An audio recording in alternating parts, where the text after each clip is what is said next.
coming. I'm Checker Finn with the Thomas P. Fordham Institute, the world's most prominent education policy think tank and advocacy organization based here in Washington, D.C. and in Ohio. And we tackle all the really tough issues in education policy and education reform. In this case, we tackled the tough question of what encourages or discourages private schools from participating in voucher and tax credit scholarship programs, i.e. private school choice programs. There is a view abroad in the world that if the state regulates too heavily, the private schools will shun the program. Obviously, if that happens, the program won't have many places to put kids. And it won't work very well. On the other hand, we understand that states and public taxpayer dollars have some obligation to ensure accountability for the uses of those dollars and for the education of those children. So we invited David Stuit, who is a glutton for punishment as well as a very good analyst, to tackle this topic for us.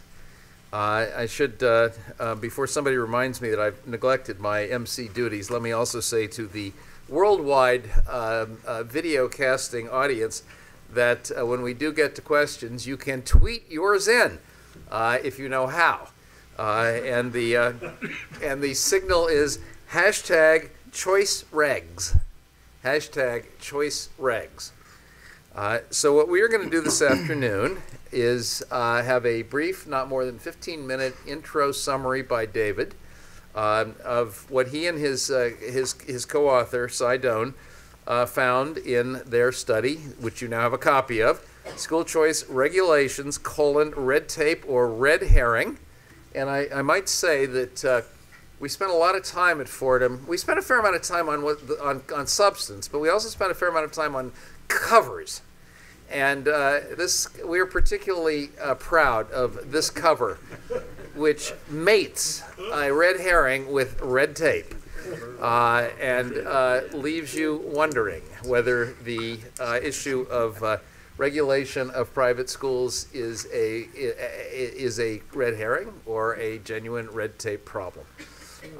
David's going to take about 15 minutes to describe what he and his colleague found. He's got a few slides to show, which I hope the worldwide audience will also be able to see, but that's their problem. And then we have a terrific panel of three. This is not John Kirtley. This is John Schilling, substituting for John Kirtley. John Schilling, as you can see, and I'm not going to give extensive bios because everybody's bio is in your handout, is the COO at the American Federation for Children and the Alliance for School Choice, which John Kirtley is affiliated with. John Kirtley was stuck in Tampa due to the fog at Reagan Airport, and the planes were so slowed down that he was going to get here after the panel. So we told him, "Don't come," and he told John to come instead, and that's what's happened. In addition to John, the panel consists of Paul Miller from the National Association of Independent Schools, a few blocks away, and Larry Keough from Ohio, the Ohio Catholic Conference, or the Catholic Conference of Ohio. Fordham does have a foot in Ohio, and we are considerably interested in the school choice programs of Ohio, including the statewide voucher program in that state, which is also one of the programs that David and his colleagues studied. And so we have representation here from two different flavors of private school, as well as from a independent school support and advocacy organization.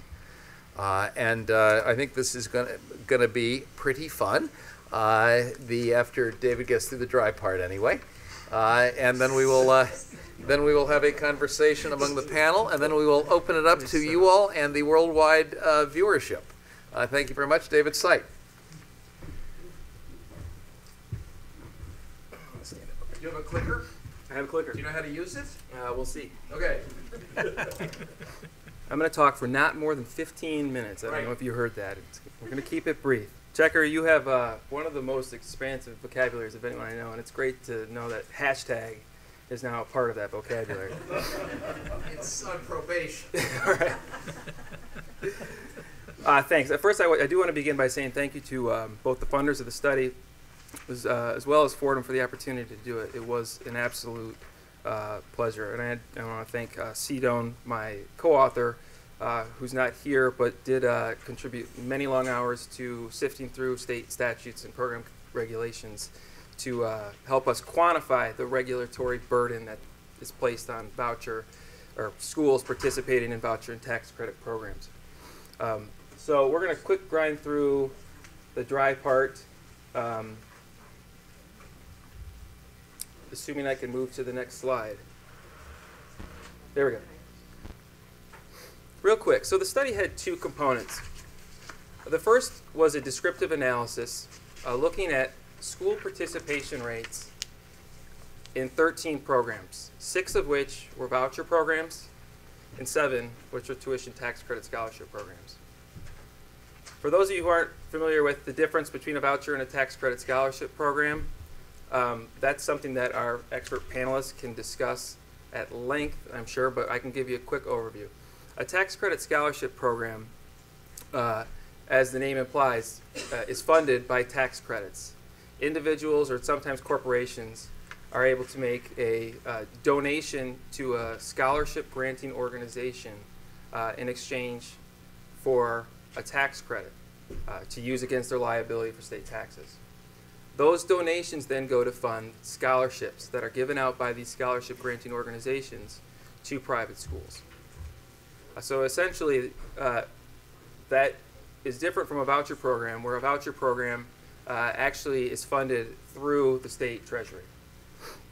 So we looked at 13 programs.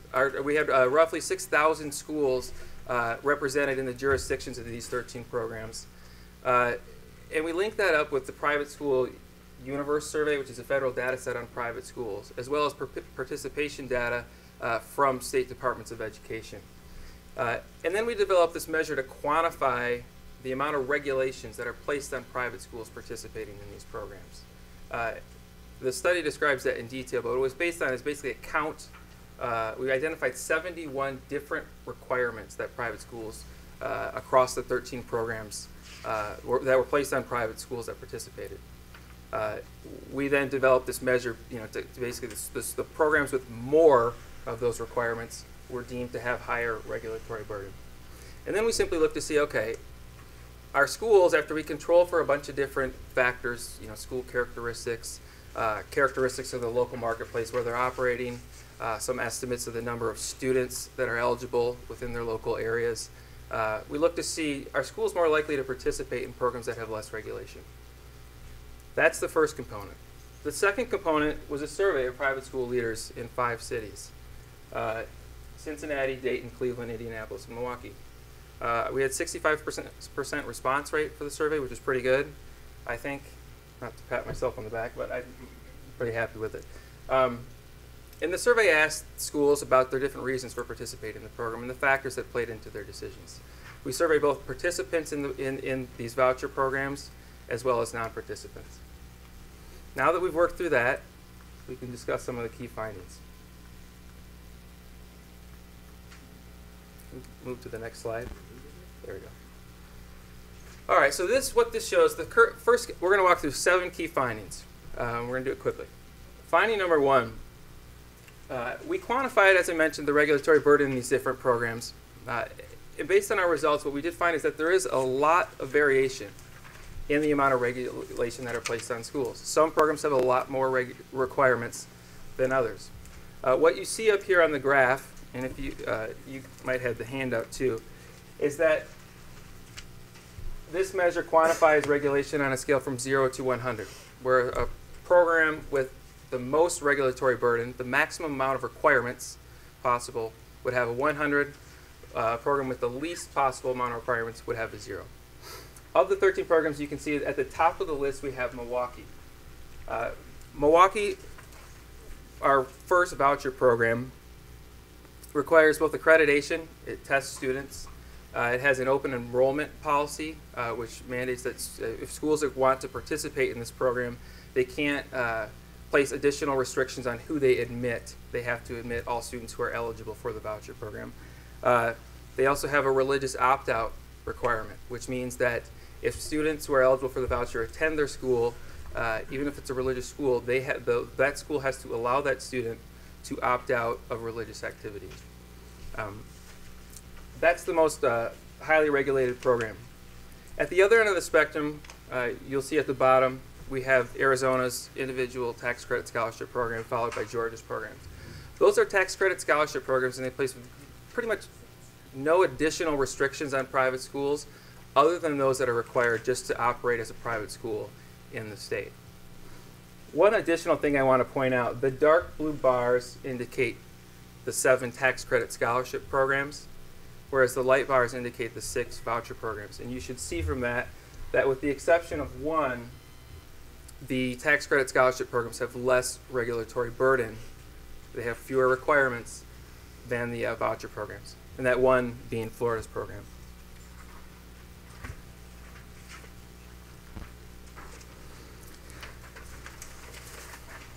Finding number 2, now that we've quantified the regulatory burden, we look to say, okay, let's look at the effect of that regulatory burden on participation rates. And we found that programs, to no surprise, programs with more regulation tend to have lower participation rates. Not in all cases, but when we looked across the 13 programs, schools were less likely to participate in programs that had high regulations after controlling for a variety of different factors. What you see in this bar chart here is that at the far left, the bar shows basically it's an extrapolation of what the participation rate would be in a program that had low regulations like Arizona's individual tax credit scholarship program. And that's at 62%. A moderately regulated program similar to something like Florida's is predicted to have about 57% participation, whereas a highly regulated program like Milwaukee's would have about 53%. So from that, we can extrapolate that a typical school, well, that participation rate would drop 9% if a program were to adopt a highly regulated program versus a minimally regulated program. Finding number 3 is that some types of schools are much more sensitive to regulations than others. What this chart shows here is the participation rates of Catholic schools and non-sectarian schools under these 3 different scenarios: a low regulated program, moderate regulated program, and highly regulated program. And you'll see with that first group of 3 bars that Catholic schools participate at over 70% in all 3 scenarios. Even in highly regulated programs, their participation is strong. Non-sectarian programs, which represent Montessori schools, a lot of independent schools are in that category. Participation is quite a bit lower. And you can also see that the difference between their participation in a low regulated program and a high regulated program is larger, which indicates there's just more sensitive to regulations. They're more likely to respond to it. That's what our data is suggesting, which makes sense. And I want to withhold comments on kind of what that means for our discussion, because I know we're going to get into that with our panelists who have much more in-depth knowledge of the reasons why certain types of schools participate and others do not as well. Finding number 4 is that when we looked, this is switching to the survey results, when we look at the participation, when we asked participating schools, why did they participate? What were the major reasons, what was the most important reasons for participating in the program? The top 3 that were cited, which are shown on this graph here, all related to mission and related to their focus on serving their community, serving the students in their community, particularly disadvantaged. And this should come as no surprise to those of you who are familiar with a lot of the literature on Catholic schools and parochial schools in general. There is kind of a mission orientation, particularly for Catholic schools. We see that, so if you look at that top bar, 87% of participating schools cited expanding mission to a larger community as their top reason for participating. Finding number 5, regulation. When we asked non-participants, what were your top what were your main reasons for not participating? Regulation, or complying with program requirements, with program regulations, was the 3rd most cited reason for non-participation, behind the statement "not enough voucher-eligible families," which would indicate that they didn't have enough demand, they didn't see enough demand for the program to merit participation. School can't participate if nobody wants to enroll.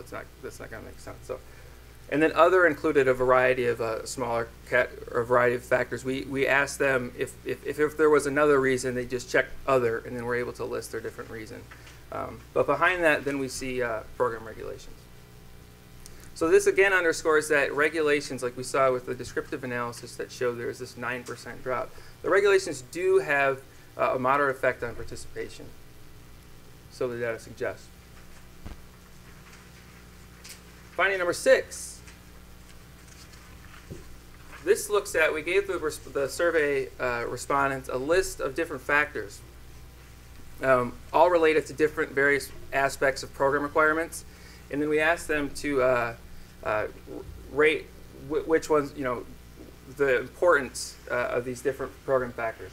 And what this shows here is a list of the different factors, with the percentage showing those who indicated it was very important or extremely important to their decision. And the top 2 reasons that were given, the top 2 most important requirements were upholding student admissions criteria, which 52% of respondents indicated, and allowing students to opt out of religious activities. So what this highlights, and this is not that surprising, I mean, these are 2 kind of core defining characteristics of private schools. In both through the survey results and the interviews we conducted, those kept coming up as kind of the key hot button issues that they were least willing to kind of compromise on. Protecting their ability to maintain their religious identity and to continue with the religious activities for all students, and not budging on that aspect, as well as being able to maintain the admissions criteria that they apply to their existing student population. And finally, finding number 7, which I know a lot of you are interested in, it relates to testing and accountability requirements. You'll see here with the highlighted bars that the requirement to participate in state testing was rated much less important than a variety of other factors, including paperwork and then the ones we previously mentioned, with 25% of respondents indicating that participating in state testing was very important or extremely important. Related to that, we asked them about the public reporting of state test results, and 17% on average indicated that that was very important or extremely important. And with that, I'm going to wrap up so we can get on to a discussion about what all this means. Terrific.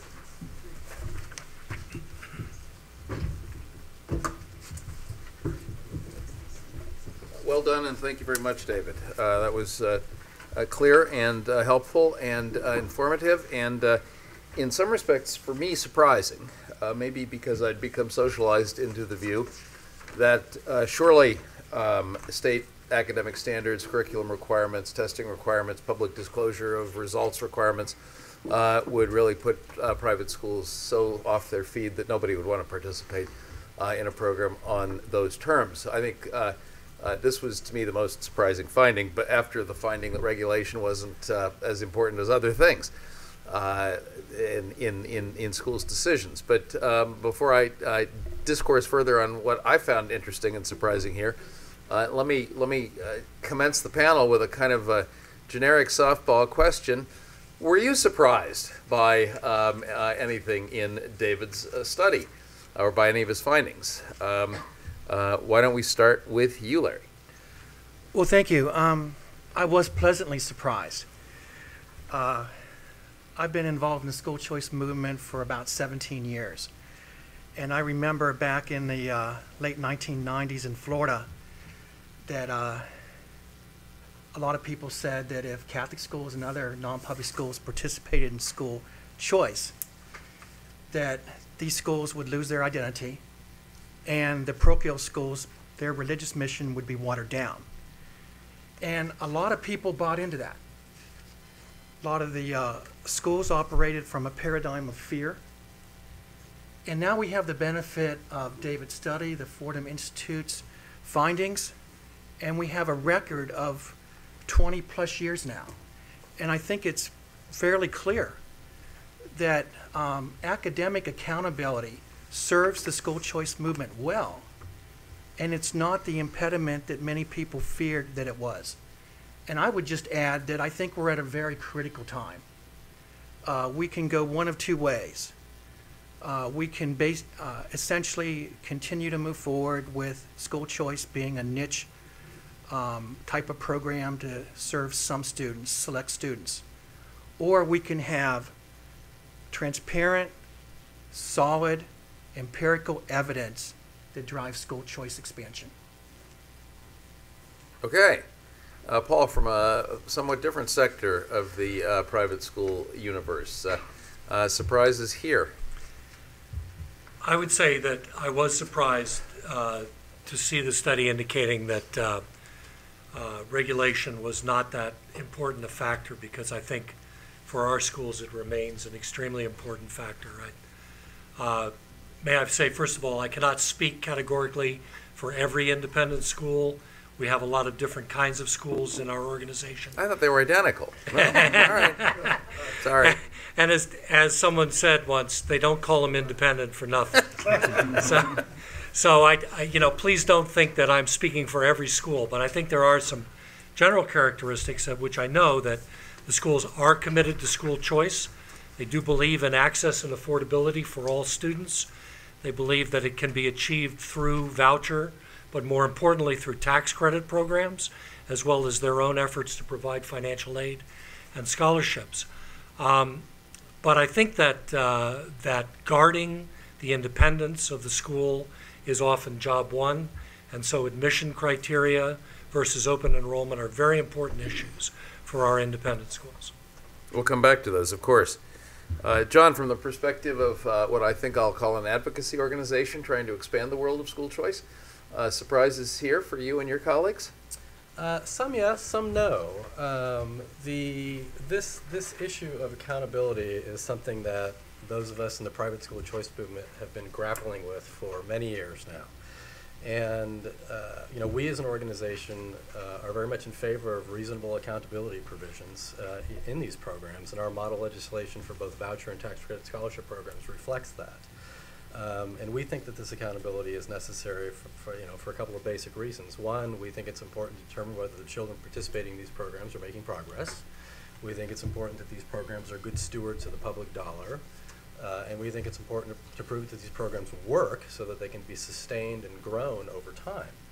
So, in the course of our work over the last few years, we have seen a trend towards more accountable programs, which we think is a good sign. And resistance is diminishing some. And our annual yearbook, which was released recently, which can be found at allianceforschoolchoice.org, it does have some pages in there which actually goes through financial, administrative, and academic accountability in these programs. So some surprises, yes, but by and large, we think that this is a trend that has been taking place over the last few years and is generally positive.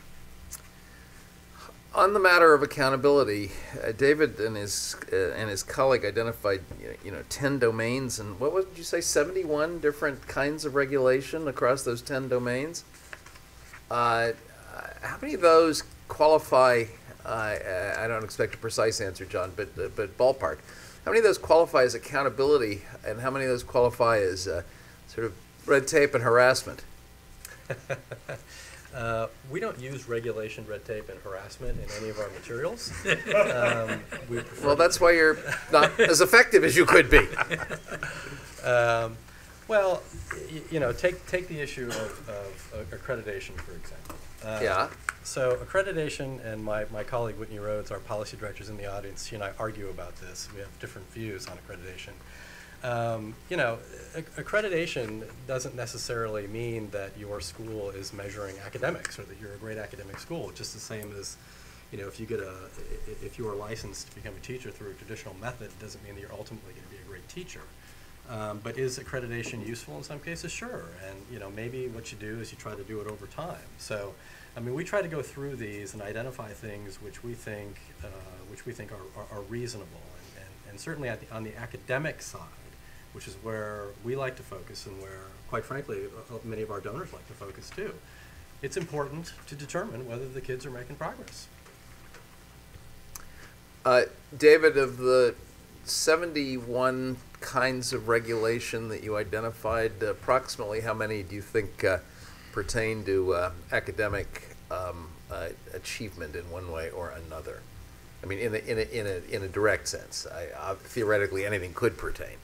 But how many of them have to do with academics versus other things? Well, there were 14 that related to testing and accountability. Okay. So looking at the outcomes. Okay. But then there were a handful that also looked at curriculum and requirements. Okay. Now, a lot of those curricular requirements apply to all private schools in the state. So it's hard to distinguish which ones were specific to the voucher program, although were able to tease a lot of that out. But I don't know how many were just very specific to it. Then you get into instruction. Well, what like a certified teacher. What is a certified teacher? How does that factor Yeah. into academic quality per se? Okay, back to you, Larry, because Ohio, where I grew up and where, as I said, Fordham has a footprint, I'm under the impression that a number of forms of state aid predated the voucher programs in Ohio. State aid for private schools or students in them, aid with testing and busing and I don't know what all. But to get that aid, the schools had to be accredited in some fashion by the state in the first place. Yeah. Is that right? Absolutely. I have to kind of go through a mea culpa here. When I was in Florida, Florida sometimes is perceived as the Bible Belt. There's a lot of resistance against governmental accountability. And I have to acknowledge I bought into some of that in my 11 years when I was down at the Florida Catholic Conference. And we were advocating for school choice programs. And then I came to Ohio about 5 years ago. And I discovered, obviously, that the Catholic schools come under the state operating standards, that all Catholic schools in the state are chartered by the State Board of Education. And I thought, oh, does this mean that we've compromised our religious mission? Does this mean that we've lost our identity? Absolutely not. And so I began thinking about in terms of what's reasonable accountability and what's unreasonable accountability. And it seems to me that reasonable accountability, when schools are receiving indirectly state-sponsored scholarship dollars, that having an assessment in which you can have a baseline of standards, a longitudinal database, and then you can factor out gender, socioeconomic status, whether kids speak English as a first language, kids have disabilities, kids who are gifted, and then you can track those kids every single year, and you can determine through an apples to apples and oranges to oranges how kids are faring academically. Compare public, non-public, and then you essentially, I think, can determine whether or not the school choice programs are serving the children well. If they are, if the empirical evidence says that, then obviously the programs will be expanded. If the data is mixed, we'll probably continue like we are now, where school choice serves a niche group. But sticking with you for just a second and trading on my limited knowledge of Ohio, who's the we? I don't recall any of these data actually coming into public view about the academic achievement of the private school kids versus each other or versus the district schools. Well, that's a good question. My understanding is, and I think we're working on this, that the kids who are involved in the Ed Choice Scholarship Program, they take the state assessment. But does anyone ever see their scores? That's the problem. That's the problem. And I do think in order for school choice to take the next step, we're going to have transparent accountability that's compelling for all to see. And we have the statutory language, but we don't have the transparency that I think we need. David, of the 13 programs that you looked at, do you know offhand, or maybe it's in here and I missed it, how many actually report their academic performance in a way that can be tracked to the school or the program, either one? Well, there's quite a few that can track it back to the program. Okay. And there are also roughly a half dozen that in their state regulations and their guidelines, specify that they are supposed to report results out at the school level, but that doesn't appear to be happening in most places. I know Indiana. There's a requirement that it happen, but it doesn't happen? Well, they'll put in like Florida's program, for example, will have requirements that there's annual evaluations done by external groups, but the results actually reported for specific schools Rarely do we see those come out. I know Indiana does it, but I don't know who else actually releases them. So Indiana Yeah. and Iowa both their private schools are required to take the state tests. Right. Louisiana is now, as part of their voucher program, they're required to take the state test. We are also hopeful that we will get reports similar to what has been done in Florida and Milwaukee, upcoming in Louisiana and Indiana. So we think that that's going to provide a richer body of data for the programs in those states. So help me, is that program level data or is that school level data or both? It's going to. I think it will depend on how the evaluations are constructed. It hasn't happened yet. Not in Indiana or Louisiana. How does it happen in India, in the two places that you said have been doing it? So in Florida, Yes. It is done, a guy by the name of David Stuit, who's out of a university in Florida. The way that it's done in Florida, if the testing threshold, if there's a participating, and Larry may have some more information about this from the beginning, about how difficult this all was to get done, because it was not easy to get folks to buy into this. And I can tell you, the Step Up for Students folks, they had to go around, they had to meet with schools, they met with 100 or so schools trying to get them to buy into this. And there were a number of areas of resistance. One was, what is the threshold for the number of students in order to have the data reported? And I believe the threshold is 30, which is similar to public schools in Florida. The other issue was, who was the data going to be reported to, because there were suspicions about having the data reported to the State Department of Education. Not every State Department of Education is equal. Some are better than others. But in this case, it was reported to an independent researcher, which I think gave people a lot more confidence in that being a successful way to do it. If I could just add one thing. Yeah. So reporting, we get into this ambiguous area, or what does it mean to report state test scores at the Yeah. school level, and how do they actually get communicated out to parents in a way that's meaningful? Because a lot of this does come back to trying to communicate the performance of the school to the consumers, who are the parents. Only two of the states, or only two of the programs, publish accountability ratings. So Indiana has committed to having, for private schools, producing accountability ratings similar to what they do with public schools. And Louisiana has agreed to do something similar. So private schools don't get the exact same ratings, but there is kind of an accountability rating system. I think that having that extra step of not just publishing proficiency rates, but giving some context and applying some sort of accountability rating that is digestible and for parents is also an important step. Okay, good. Let's turn to a different issue, which is the trade-offs, so to speak, between the voucher approach and the tax credit scholarship approach. To restate the difference, and any of you can correct me if I get this wrong, the voucher really is a payment by the state to a school on behalf of a family, which is to say the money does pass through the state treasury, and a tax credit scholarship is money that never reaches the state treasury because it is a credit against the taxes that would otherwise reach the state treasury, and the cash goes into a private organization to which the contribution was made, and the private organization then awards the scholarship to the student who gets it. Am I right so far? Correct. Okay. I think I heard you say, Paul, that your members by and large favor the latter approach. Is that correct? That is You want to correct. amplify a little bit on their reasoning? I think, well, the reasoning is that the accountability that our schools have is to the parents of the children and the children themselves. And we feel that it's better for the parents to be able to make the decision to participate in a program and get the tax credit for it, rather than having it come through the school and then through the state and back.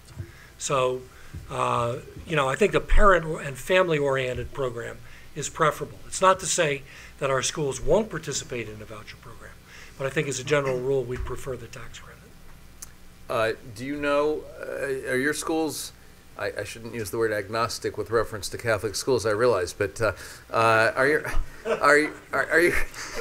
your schools agnostic as to this choice between two kinds of programs?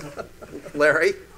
Well, I'm not sure I'm going to completely answer this question, but I will say this. We really like tax credit scholarship programs.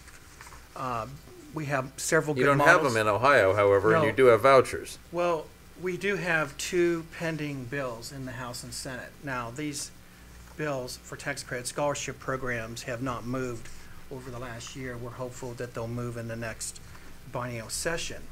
But we like tax credit scholarships as a matter of policy. We have several good models, Arizona, Pennsylvania, and Florida. And I would just add this, you know, the tax contribution comes in right through a scholarship funding organization, and then there's a tax credit that goes back out through general revenue. And so I do think there is that element there that the state has a vested interest in tax credit scholarship programs too. But also I just go back to what I said earlier. I said if we really move towards a transparent model where you have this portfolio in which all can see it, and you can track these kids through their baseline of standardization to determine if they're making learning gains. I think the school choice movement in general, including in tax credit scholarship programs, become even more credible. But if your schools have already, as it sounds like, made their peace with the terms of the voucher program, and are participating in large numbers in voucher programs where they exist, why do you prefer the tax credit scholarship approach? Well, there are a lot of reasons, but one that would come readily to mind is that tax credit scholarship programs are usually means-tested programs. Okay. And voucher programs, traditionally and historically, are what I call programs for a niche of students or a cadre of students. Usually it's based on whether the child has a disability, whether the child basically was attending a lower performing public school, or whether the child comes from an impoverished family. Tax credit scholarship programs sometimes will have a means-tested threshold of under 200% or up to 300%. So there's an opportunity for a lot more kids to be eligible for those type of programs. So it's an eligibility. Okay. Does your organization have a position as between the two approaches, John? Well, Or you'll take it however you can get it. Well, probably the latter, but you know, the first thing that we would do is we go into a place and figure out what are the state constitutional limitations, if any. So there are some states, you know, where you can't get a voucher program passed. And due to a Blaine Amendment or something like that in the state constitution, okay. Correct. And so, you know, our first stop whenever we're going into a new state is the Institute for Justice, who analyzes all the state constitutions and tells us, you know, which program is going to withstand state constitutional muster. Okay. All things being equal, you know, we like voucher programs better because Explain why. They are portable. There's funding certainty. One of the things my colleague John Kirtley would say is, look, I mean, tax credit scholarship program, you got to go out and raise the money. I mean, you got to encourage corporations to give. You have to do all the public relations and marketing to get individuals to contribute. It's hard to do. You know, but regardless, whether it's a voucher program or a tax credit scholarship program, the most important element in this is the design of the program. So if you design the program well, it's going to work well. You know, as an organization, you know, a principal focus for us are means-tested programs, because we believe that those low-income families who lack choice are the ones who need the choice most. So we are very much in favor of means-tested programs, whether the tax credit scholarships or voucher programs. And typically, the last thing is, you know, voucher program amounts, the scholarship amounts are higher. The average voucher amount is about $5,600 around the country. The average tax credit scholarship amount is about $2,500. So you're going to get a bigger bang for your buck with the voucher program. Could I just say that I think, you know, if the goal here is to get more schools involved, that the tax credit approach seems to work, because the regulatory, the amount of regulation can be less, which, as far as independent schools are concerned, means that more independent schools are going to participate. In Georgia, where you have a tax credit program available, we have huge participation by members of the Georgia Association of Independent Schools, because there's virtually no regulation involved. Which, of course, led to a gotcha scandal type article in the New York Times a couple months ago about abuse of that unregulated program, right? Right, and the Georgia legislature is now considering taking steps to increase the accountability. Which would diminish your enthusiasm for the program? I think it would diminish the enthusiasm for some of the schools, yes. It is an important point, and again, we get back to, you know, well-designed programs, and at the end of the day, we want to make sure that the maximum number of schools are participating, the programs are well designed, and we want to make sure that these programs are serving parents and kids first and foremost. And so we are at work in Georgia trying to improve the tax credit scholarship program with some reasonable measures. But again, for us as an advocacy organization, you can't enact a program and you cannot expand a program without a coalition of the willing, for lack of a better phrase. And so, working with the coalition of the willing is very important in each state. But what we will try to do is we continue the education process to try to get folks to understand why, in the long term, for sustainability purposes, for growth purposes, it is essential to have these reasonable accountability provisions in the programs. Well, the policy goal, I presume, actually has nothing to do with schools per se. The policy goal, I presume, is to serve the maximum, but provide a better education to the maximum number of children who need it, and that's why the programs exist at all. That, of course, does require school participation in order to accomplish that goal. This participation itself is obviously not an end in itself. The educating the kids would be the desired end here, right? Yeah, I totally concur. I don't think we should allow misconceptions to drive the school choice agenda. When I was in Florida years ago, we had this kind of agenda to create a critical mass of students. So the school choice programs initially were structured in such a way to be very laissez-faire. And what happened a couple years down the road, there were storefront schools emerging, fly-by-night type of schools. And for 3 years, 2003 to 2006, the Florida legislature had to deal with school choice accountability in order to put the school choice programs back on track. Now, 2013, we have an impending alignment of instruction, standards, curriculum, and assessments through the Common Core and Park, so that students in both public schools and non-public schools can basically take the same type of instruction and curriculum and take the same type of assessments, and then we can measure that. So what I would say is, let's not let the fear railroad us here. Reasonable accountability through Common Core and Park can work for public and non-public schools, and it can be a great benefit to school choice programming. Have the Common Core and Park and Smarter Balanced people heard from you yet? No, not yet, but we hope to be dialoguing very soon.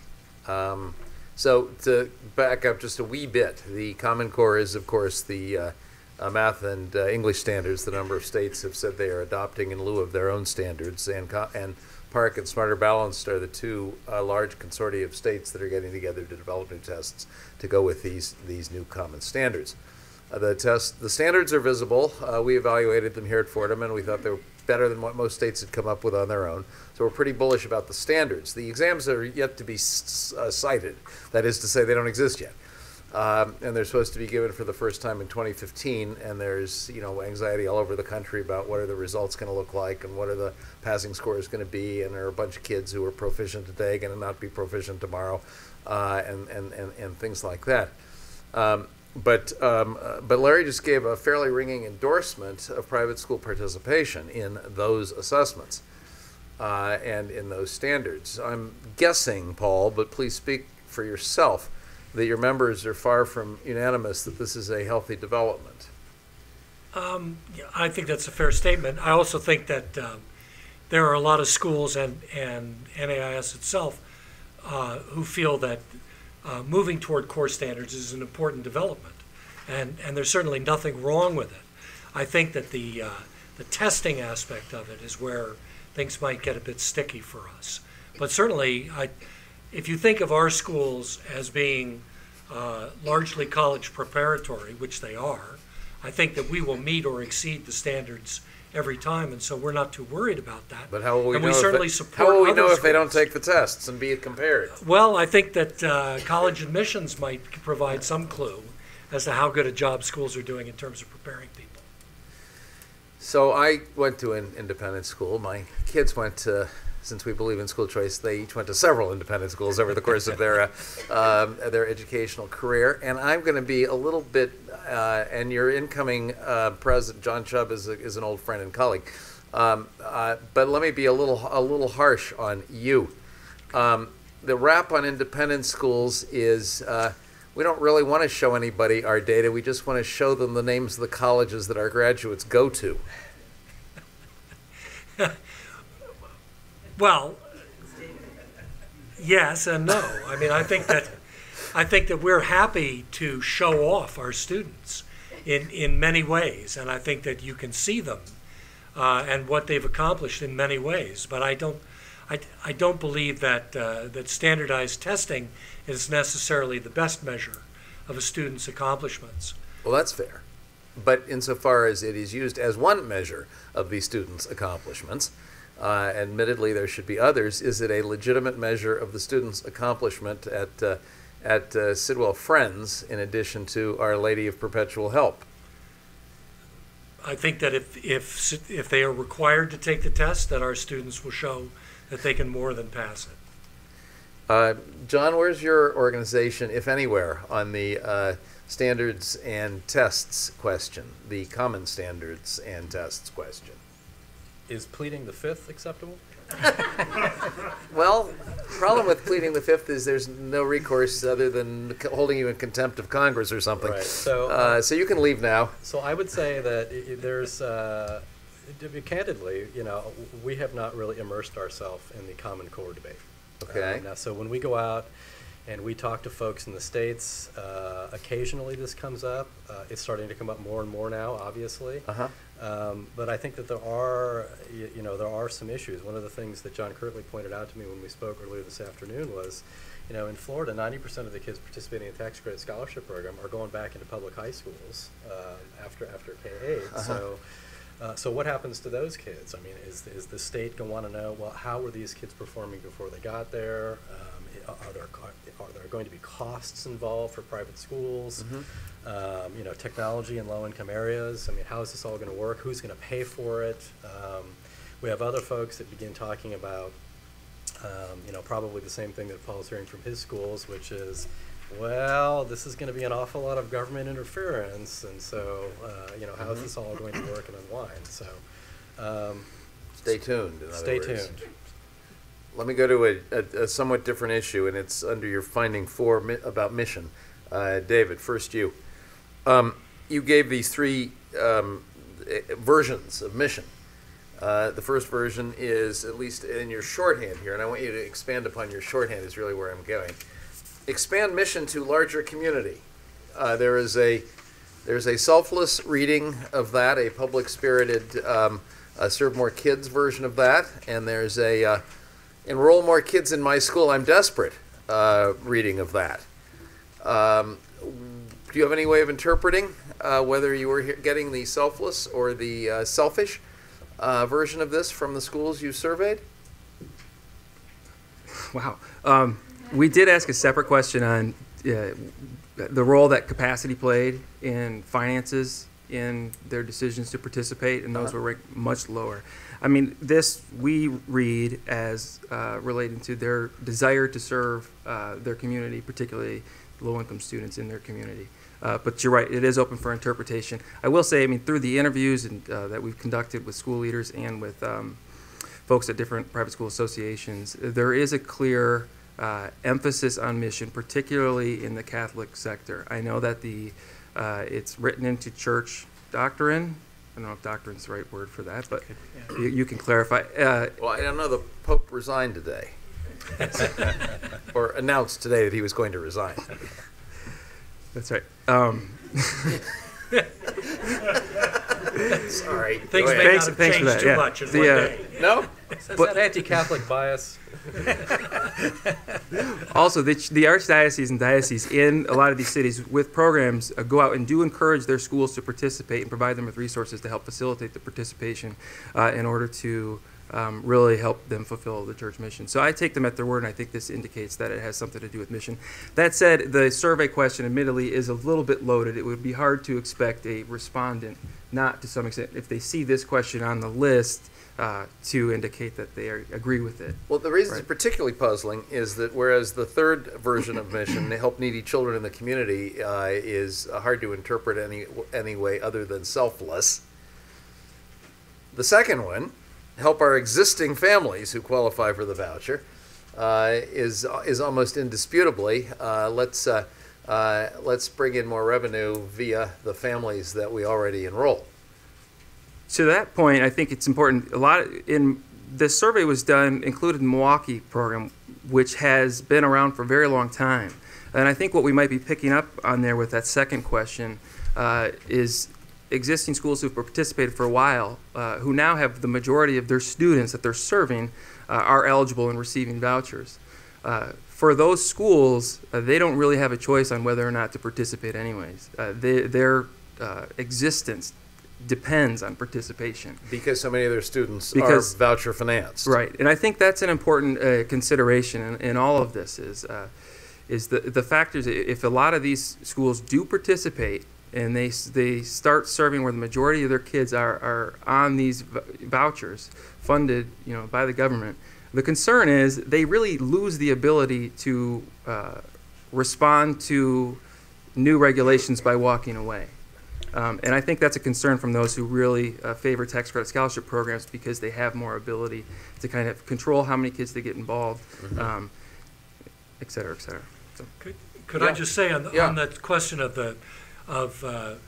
helping families who are already enrolled in school, if you think about families who have children with special needs, who are enrolled in, and we have a number of schools that serve that constituency, the parents are going to come to the school and they're going to say, hey, this voucher program will help defray $5,000 of the cost for my child. And usually the cost of a year in a school like that is quite high already. I think a lot of our schools are going to say, okay, great, we'll do it because we know it matters to you. Okay, fair enough. That's not selfish in the sense of greedy. It's exactly. Selfish in the sense of let's ease a burden that our families are otherwise bearing. Go ahead. On the whole notion of mission, I would just say that, it's well documented that there's this Chicago-based James Kuhlman study, the Harvard study, that basically indicated that Catholic schools had a mission, particularly in the inner city, to reach out to vulnerable students. In many respects, I do believe that school choice is kind of taking us back to the future. It reminds us of that hardcore mission to reach out to disadvantaged students. Years ago when I was in Florida, there was some hue and cry about there were kids who were mostly minority, non-Catholic, who were circumventing Catholic families who wanted a Catholic school education. And I remember our bishop, who was in the diocese where we implemented the first statewide scholarship program called the Opportunity Scholarship Program. He was asked about this, and he said an answer that I will never forget. He said, we're participating in this program because we are Catholic. Now, with that said, I will say this, based on my personal observations, when Catholic and other non-public schools participate in school choice because of mission, it seems to work well. They stay in the programs. The kids on vouchers or tax credit scholarships stay in those schools for the cycle of their education. When schools are in these programs to meet operating costs, usually it doesn't work very well. The schools are out of the program in a few years, and the kids are somewhere else in another school. I would agree with that, and I think that DC is a great example of it. The DC scholarship program? Yeah, the Education Opportunity Scholarships. Yeah. You have very high participation by our schools in that program, and I think they very much feel that they are contributing to the community by participating in that. It's also not a very big program. No, it's right? not. It's relatively few kids served. That's true, and I would, if I could, just say that I think that providing choice for families is part of perhaps a larger overall package, and the other part of it would be serving the community through partnership between public schools and private schools, which is a growing phenomenon in this country at the moment. the public schools don't always recognize that having their children go to private schools is a service to them. Right. Okay. Especially if they think that the best students are being skimmed Yes. by the private schools. But partnerships where they're working together Okay. gets around that issue. So, Larry, you made a distinction, a sort of subtle distinction that I'd like to try to sharpen for a second, and then in the process probably be as obnoxious to you as I was to Paul a minute ago. You distinguished, I think, between Catholic schools that participate in these programs because they are Catholic, because they want to serve needy kids, and schools that participate because they are desperate, that they are hemorrhaging students and revenue. Can you actually see those two kinds of schools within the Catholic education world? And I mean, can you say with not great precision, this school's pretty much in that camp and this school's pretty much in that camp? Well, certainly I can see those two types of schools. I think most of us who are involved in Catholic school advocacy or at the Catholic school level can see it.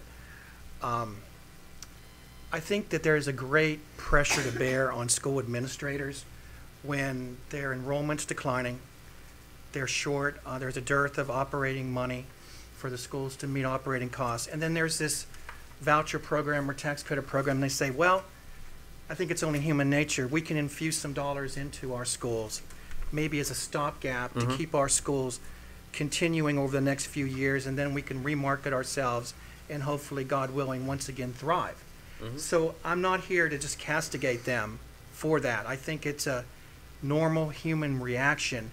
But what I am saying is that when that is your clear motivation to reach out to vulnerable students based on a financial incentive, my experience is that does not serve the program and the students well over the long haul. Okay, that's an important distinction. One more sort of category of questions by me, and then let's open it up to you all and to the worldwide audience. And somebody will remind me what that hashtag is. I'll remind them, the worldwide audience, what to tweet to, if that's correct grammar. The regulatory burden score issue. How did Milwaukee get so burdened? And it's been around a long time. And how come Indiana is almost as burdened, even though it's brand new?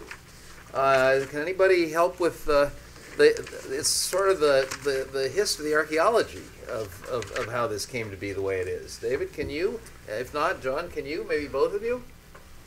I can start and show what we found in the data. Milwaukee's regulations kind of built up over time, but part of it's just the cost of being first through the gate. I mean, they had to agree to a lot of regulations just to get it through the state legislature.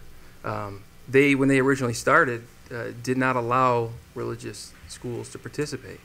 That then only secular schools. Only secular in the schools. Program at all. Right. Okay. So as a compromise, then down the road, they allowed religious schools to participate with the requirement of the religious opt-in. The reason Indiana has with the requirement of the religious opt-out. Opt-out for the students. In other words, when we have religious instruction, you can go to study hall. Correct. Okay. I don't know if they're going to study hall. They're going somewhere else. They may be going to McDonald's or the saloon, but they're not in the religious instruction, right? That's right. Okay.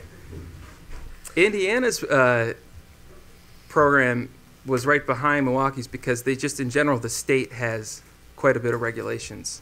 Private schools in Indiana are more highly regulated than in most states. They require...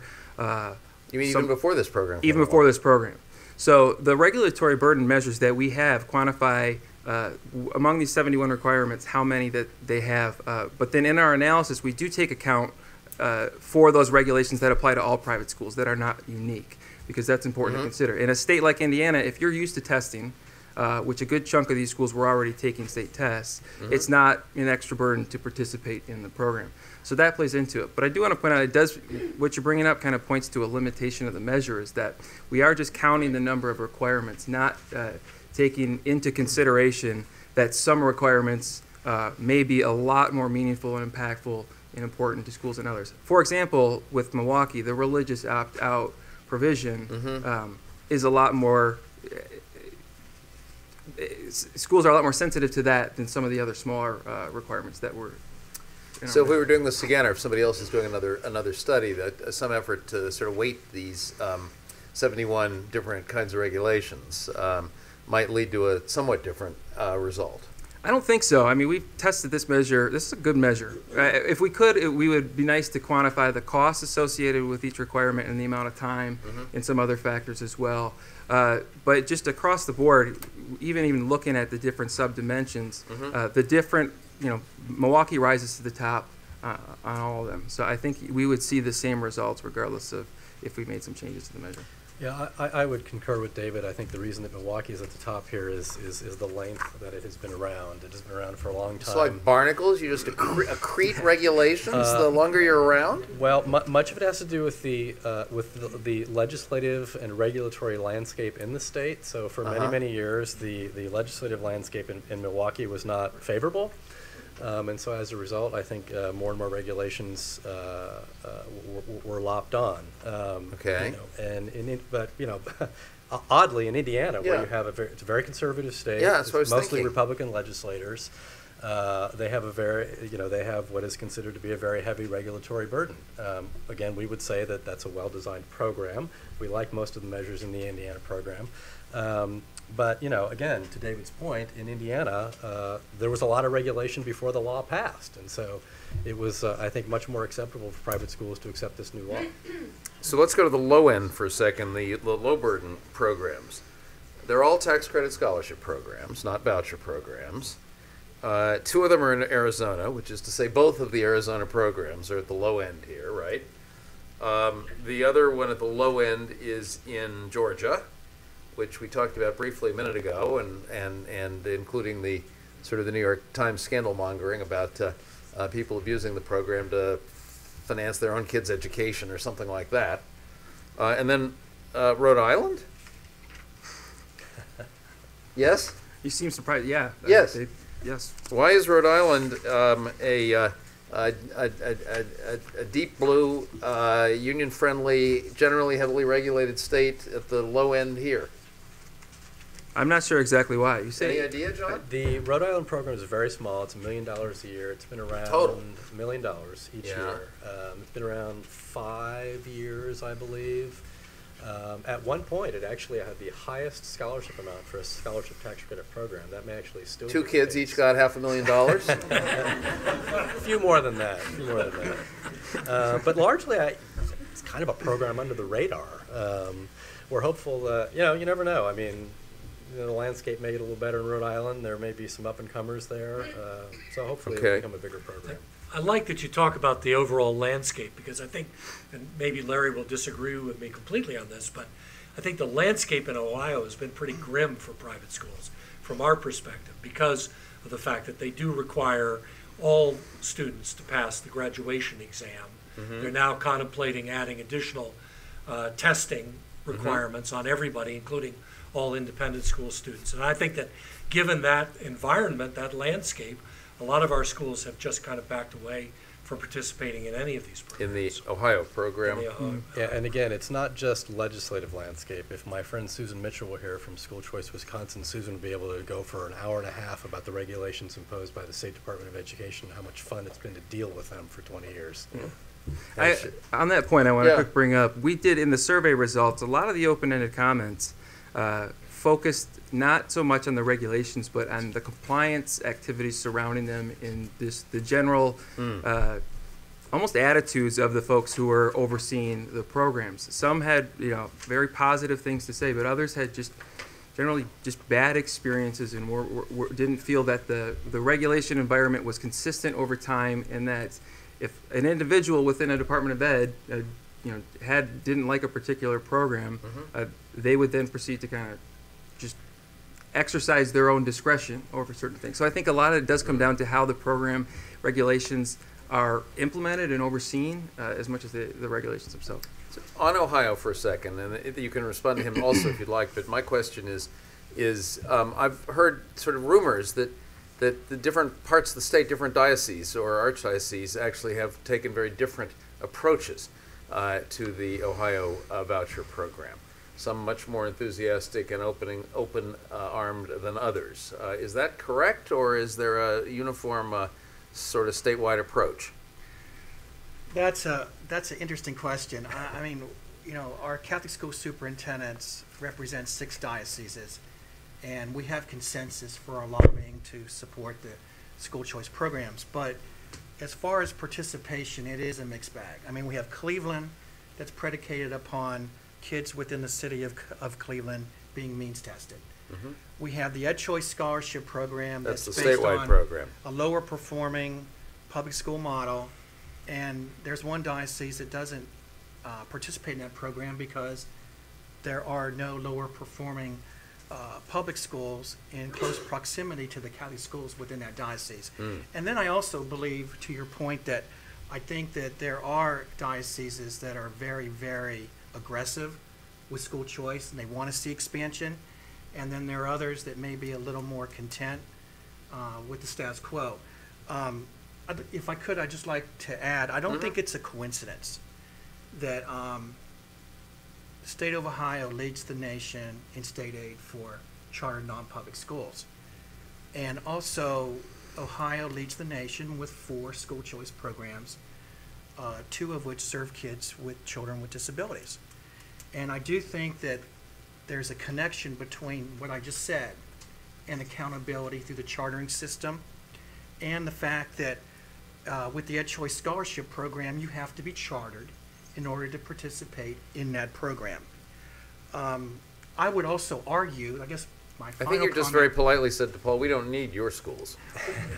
Well, I guess my last point would be just to kind of touch upon that, is I would say even if the Fordham's and David's findings said academic accountability on the back end is an impediment for school choice participation, and it doesn't say that. But if it were to say that, I would argue that the old adage is build and they will follow or come. In school choice, if we provide school choice opportunities with reasonable accountability, I believe they will follow too, eventually. I mean, just to be clear, David's study doesn't say that academic accountability is no impediment. It says it is a relatively small impediment. It is a curb, but not a wall. If you're walking down the street, and some schools are troubled by it, and presumably they include some of your schools in Ohio or other places that don't want to participate because of it. I mean, the surprise wasn't that it's a zero concern. It's that it's a smallish concern compared to other concerns. I mean, am I accurate? Yeah. Okay. So let's open up to the all of you and to the worldwide audience. I've retrieved my crib sheet, and it says hashtag choice regs. Choice regs, if anybody would like to Twitter or tweet or whatever the verb form is, a question. And first question, and identify yourself. Thank you. My name is Roberta Stanley, and I work for the National School Boards Association. Somebody perhaps- has to. Indeed. Welcome. At least today, maybe not tomorrow. Okay. The definition of regulations, if you please, and perhaps I need to read the footnotes of the report, but regulations means something to those of us who've worked in government over a period of time. And I think you may be more inclusive here, but I'm not sure. Thank you. You want to define regulations? So that's a great question, and I would caution against diving into those footnotes. You get lost in there real quick. It's weedy. It's weedy. You're right. We're talking about program requirements more than anything. So the overall we're calling it regulatory burden, but it is the specific program requirements, some of which are found in state statute, some of which are found just in additional guideline documents that are put out after the bill becomes law and it starts to be executed by the Department of Education. If I may, is it just generated from the state education agency or perhaps the labor department? Or Where do they come from? Community services or health department? The State Department of Education. Only the State Department of Ed. Correct. So you didn't get into other kinds of regulations like fire codes? Well, those often are included in almost, I think, in all the 13 programs. Police normally does that, but in the fire marshal's office, I used to work for state education.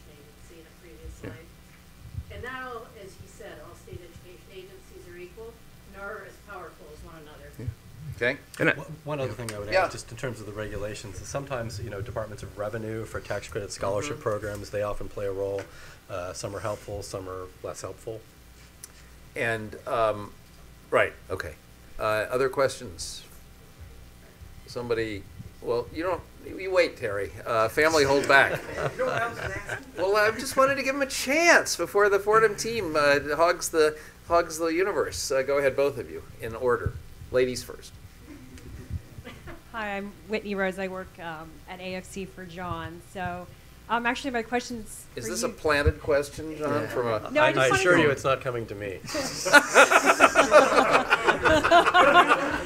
So In fact, don't he's right, don't it's make going- policy in this question. No, I just wanted to get a clarification from David. I thought you mentioned that the Milwaukee private school participation rate was around, it's the highest regulated program, was around 50-something%. Because when I've looked into it, it's actually much, much higher. I mean, it's got a ton of kids participating in that program. And it's a little confusing because schools now outside of the city limits can participate in the program, but there are around 126 private schools in the Milwaukee city limits, and of the 112 schools that participate in the program, by my count, 101 are actually in the Milwaukee school city limits. So I actually think school participation is very, very high in So Milwaukee. your question is?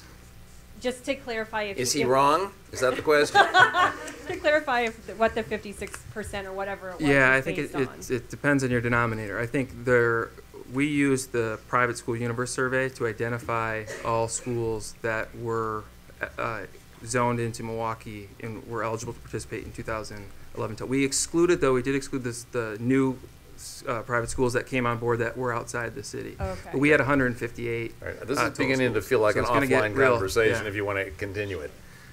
Yes, sir. My name's TJ Donahue. I'm a AAAS Science Technology Policy Fellow at the National Science Foundation, where I work on engineering education issues. And in real life, I am a high school science teacher in a public school. From what state? Colorado. Okay. My question is about this term, regulatory burden. And that you said, for example, David said, for example, they're already testing, so they don't perceive the need for testing to be an additional burden. But I'm wondering if burden is what we're really talking about. I mean, to speak casually, I think there's a certain yuck factor related to something that may not have anything to do with how burdensome it is. And we touched on that a little when we were talking to Paul about, all right, confess, let's see some data.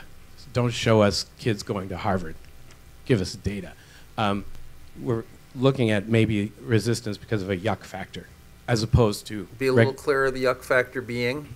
in that case, I mean, I'm not saying this is true, but presumably we're saying their data won't show that their educational system is better. So they don't want to give you data. They want only to show exemplars. So I'm wondering, could you go through this and explain it instead of time and money you were talking about related to regulations? Just sort of, ooh, I don't like that regulation. There's some kind of secret that's going to come out if I report that. That kind of yuck factor is what I'm talking about. This being Washington, we frequently end up talking about cover-ups. I don't know how to measure yuck factor, but regulatory burden is It's a the traditional social science term, isn't it? So regulatory burden is kind of a common term used, particularly in studies that are looking at like the entry of new firms into a new market, or their startups. So we kind of went with that term, and it does, I think, reflect if you're the standpoint of a private school deciding to participate. Your decision process is going to think, okay, what else do I have to take on to participate? And so I think burden might be the appropriate term for that. But it does. There's other factors that it's probably not measuring. Yeah. If not burden, perhaps our schools would think of it in terms of infringement upon what they consider to be their domain. Could I just follow up and say that if you want some data, you're always welcome to look at the SAT scores that our kids have. if you don't like the college admissions. The SAT is a standardized test, and I think you can look at what our kids score, and I think it's impressive. Honest to God, I don't think that cuts it anymore. Not in a value-added era when we don't know what the selection effect of the schools is.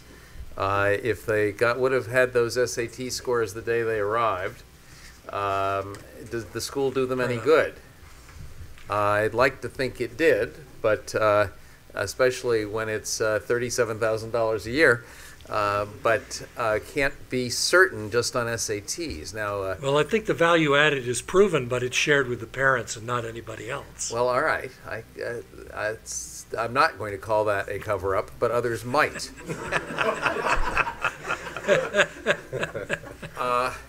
Are there any other questions in the room? We have 3 tweeted questions, and we have the ubiquitous Terry Ryan.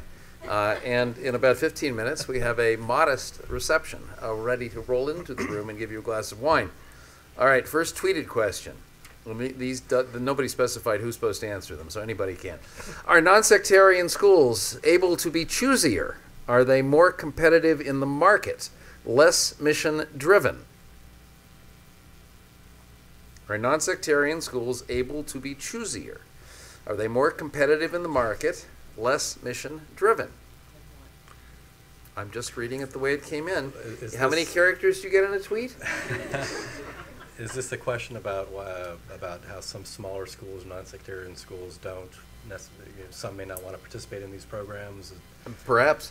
Well, every state is a little bit different, but I can tell you in Florida, the determining factor for participation is really the number of low-income families in the area. I mean, that's really what's driving it. There are a lot of non-sectarian schools in Florida participate in the program.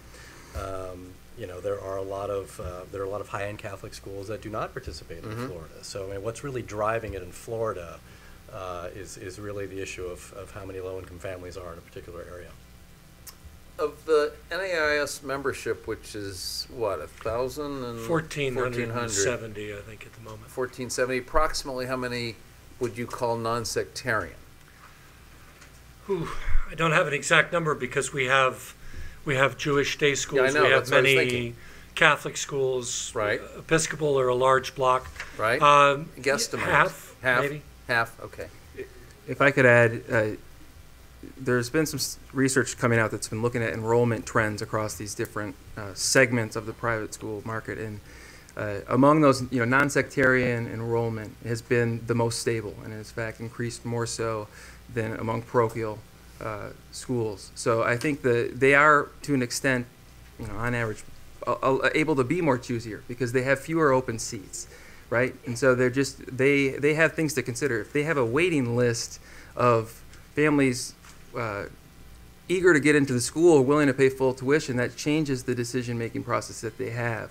I give an example. We looked at all the independent schools in D.C., and you see schools that are charging upwards of $30,000 a year that are selective academies that specialize in ballet. That school, it does have a different mission, but it also probably has fewer kids who are interested in it, and it has a lot of paying families that are eligible and want to get into the school. So they just have a completely different decision to make than a school where they have open seats.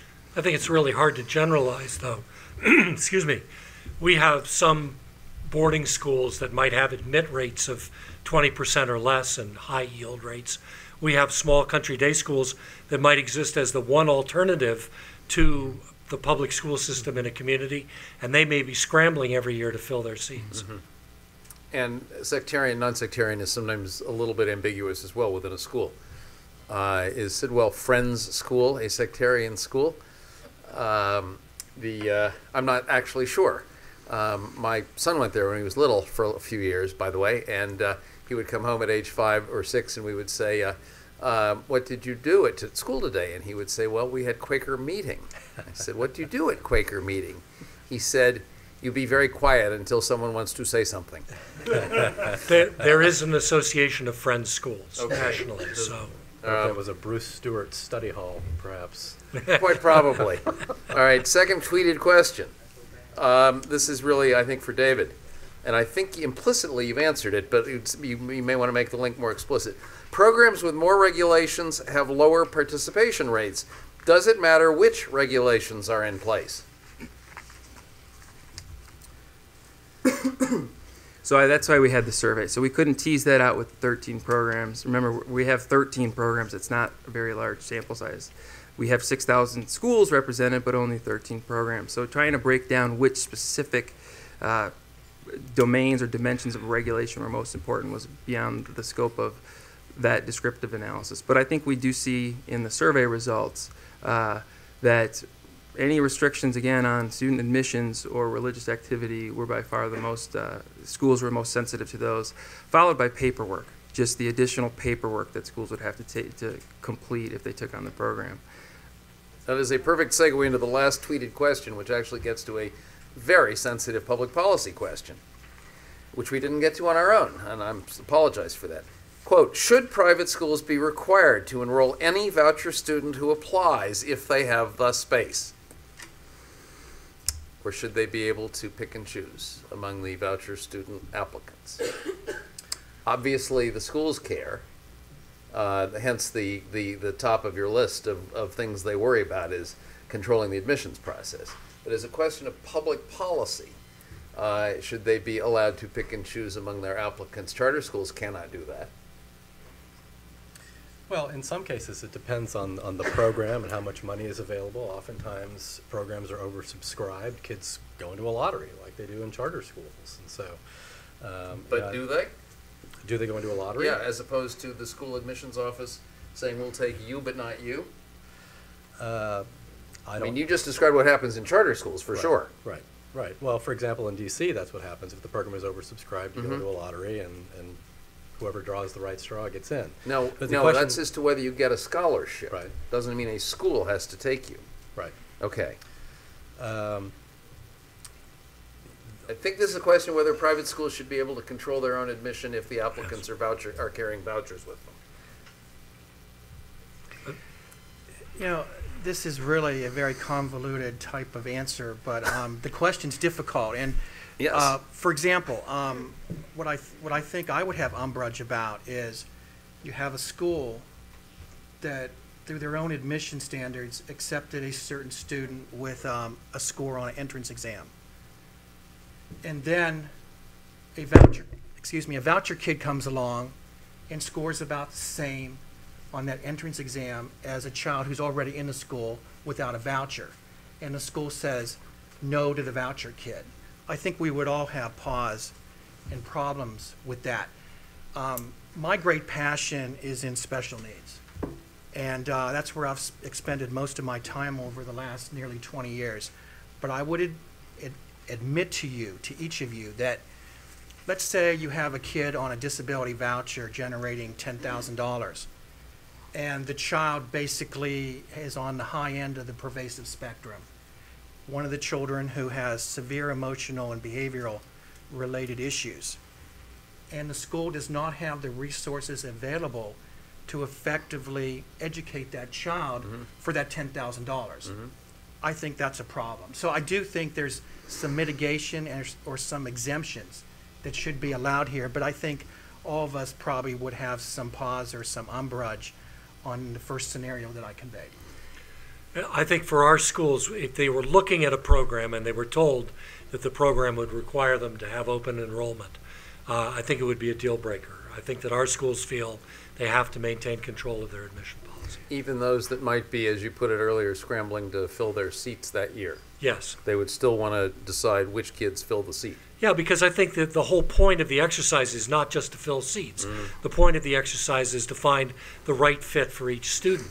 And hopefully they can attract enough of the students who fit in their school in any given year. But Can I, real quick, I think that's a very important point, as where you reference charter schools. I think it is a legitimate concern that we don't want, in an effort to create private school choice, to turn private schools into quasi-charter schools. And kind of a key defining characteristics of private schools is that they can be selective. I think what's good policy is not to necessarily say you have to take anyone who comes to your door, but to do what states like Indiana have done, is say you have to have an admissions criteria stated kind of on the books that's objective, that people can see, and then you have to adhere to it. And then if you have more students who meet those admissions criteria, you hold a lottery to decide which ones get in and which ones don't. But if you decide to have this open enrollment policy, you're going to lose a lot of schools. The schools that are just have to participate are going to be more likely to participate. And you're going to end up creating, again, kind of your effort to create private school choice is really just going to turn private schools more into public schools. And you may end up with less choice. Exactly. John, Right. on this point? Agree completely. I think you have to have some balance between what is considered reasonable accountability provisions and something that I think most private schools would find truly burdensome. Okay. Terry, well, pretending that you're tweeting, you have 142 characters in which to state your question. This is hard. Is there, I'm assuming there has to be a correlation between the dollar amount and the threshold of regulatory pain the schools accept. So can you say something about that, David? I mean, at some point, I believe, for example, sorry, Checker, I went over the tweet amount, but there has to be a point at some where if the dollar amount for the voucher, the tax credit is such that I can hire somebody to deal with the compliance issues, then I'll think about that differently than if it's not, and I have these burdens, but I don't have a way to meet them. So are you seeing, I don't know what the amount is in Indiana, highly regulated. Is it a higher amount than maybe in Arizona? Is there something here worth thinking about? There definitely is. That's a whole nother study to tease those differences out. But voucher programs in general have higher amounts, and they're more regulated. And you would think that then gives some schools cause to reconsider their position. Teasing out all those differences is difficult. We tried our best to do it in our analysis by using some kind of, we don't have tuition rates and all those different factors that would play into how meaningful a dollar amount is to a specific school. But we did try to control for that, and these results reflect our best ability to do that, but there is definitely more need for research on that. Yeah, and the issue of voucher amounts, I mean, it's a huge issue across these programs, and it certainly affects the number of schools that participates. We may reach a point where it affects whether more schools, whether schools are going to expand or whether new schools are going to come into the market.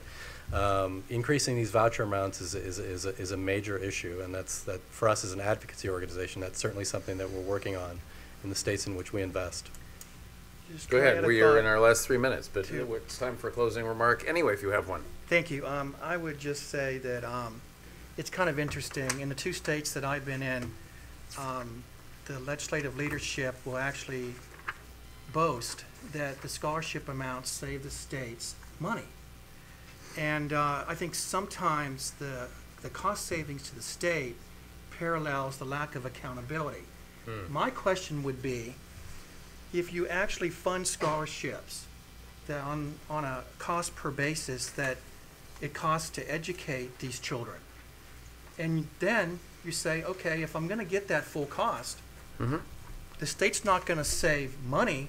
However, we're going to have high quality programs with transparency, and I think that then you're not working at a deficit. A lot of schools in Ohio, Catholic schools, basically they're in fact, they've told me, they said, we're having a difficult time continuing to participate in Ed Choice scholarships at the high school level when our cost is $10,000, $11,000, $12,000 and the amount of scholarship is $5,000. Maybe part of the answer there is higher accountability and higher scholarship funding. My parting comment would be that in my mind, school choice was founded on the premise that some kids did not get off to a good start educationally, mainly the lower performing public school model, and that school choice provides opportunities for these children to receive a quality education. If you buy into that, then part and parcel to that is that, let's remember, these programs are for the children. And if we don't have transparency, then it's going to be difficult for parents to make informed, responsible decisions on which schools their children should attend to receive that quality education. That's not a bad closing comment for the entire session. Why don't you join me in thanking a terrific panel? And David for a terrific study. Thank you very much. Thank you for coming. Somewhere in the neighborhood is magically wine and beer and nibbles or dibbles or something have just rolled into the room. Thanks everybody. Yeah. Thank you. Thank you. So are you based here? Yes.